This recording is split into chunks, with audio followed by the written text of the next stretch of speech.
রাস্তা দিয়ে চললে কেউ আমাকে হিন্দুর ছেলে বলবে গো? আপনি সত্য করে বলেন, বলবে? কারো ক্ষমতা নেই বলার।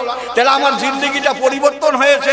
জিন্দেগির পরিবর্তনের পরে ভিতরের গুলো পরিবর্তন হয়েছে, কারণ আমি তো সেই মন্ত্র পরে অন্যওয়ালা লোক। ভূ ভুবেশ্বত তস্যবিদ বরেণ্যং যাদেবী সর্বভূতে ওং নমঃ তস্যৈ ওং নমঃ তস্যৈ ওং নমো নমঃ, এগুলো পড়া লোক। তো সেই লোকটাকে যদি আল্লাহ কলমা শরীফ পড়িয়ে যদি দ্বীনের রাস্তায় এনে মুসলমান করে ছেড়ে দিতে পারে, তাহলে আপনি আমি চুলোপুটি কি করতে? এর জন্যই বলছি ধর্ম আপনাকে আমাকে জেনে নিতে হবে।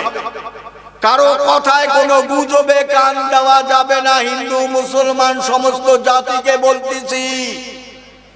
এ কয়দিন আগে আমার কাকা মিঠুন চক্রবর্তী কি বললো গো? বললো না মুসলমানদেরকে একেবারে মেরে মুসলমানদের কবরে পুঁতে দেবো, বলেছে কি বলেনি বলুন? হ্যাঁ বলেছে। তাহলে কি কারণে বললো গো?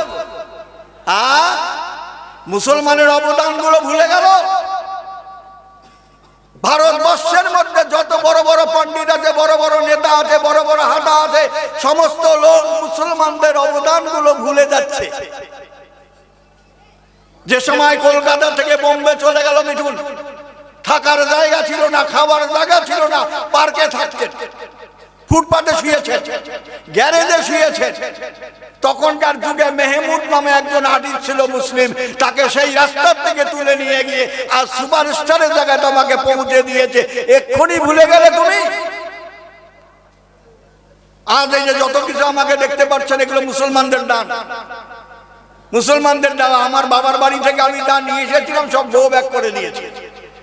তাহলে এখন যদি আমি সেই মুসলমানদের দানগুলো, ভালোবাসাগুলো, তাদের সেবাগুলো, তাদের আর্থিক সাহায্যগুলো, তাদের ভালোবাসাগুলো যদি ভুলে যাই, তাহলে আমার মতো মুনাফিক জগতের মধ্যে আর কেউ হবে গো?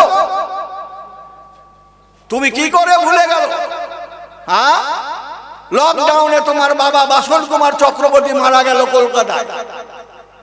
মিঠুন তখন ওটিতে বাড়িতে, তখন বাবার মুখ অগ্নি করতে হবে হিন্দু শাস্ত্র বিধান অনুযায়ী। অমনং চলচিত্রাং রূপানাম অগ্নি রূপানাম ভগবানং শাস্ত্রাদেবায় নমস্তুতে ওং শান্তি রূপানাম সর্বসরমানাং, এই মন্ত্রগুলো পড়ে বাবার মুখে তো আগুন দিতে হবে সন্তানকে। এই থিওরিরাও, এই ঝোলাছা ব্রাহ্মণ গুলো হিন্দু সমাজকে বোকা বানিয়েছে। বাবার মুখে আগুন দিলে বাবা নাকি স্বর্গে যাবে, গাঁজাখড়ি গল্প। চলে যান আপনার শাস্ত্র অথর্ববেদের মধ্যে চলে যান।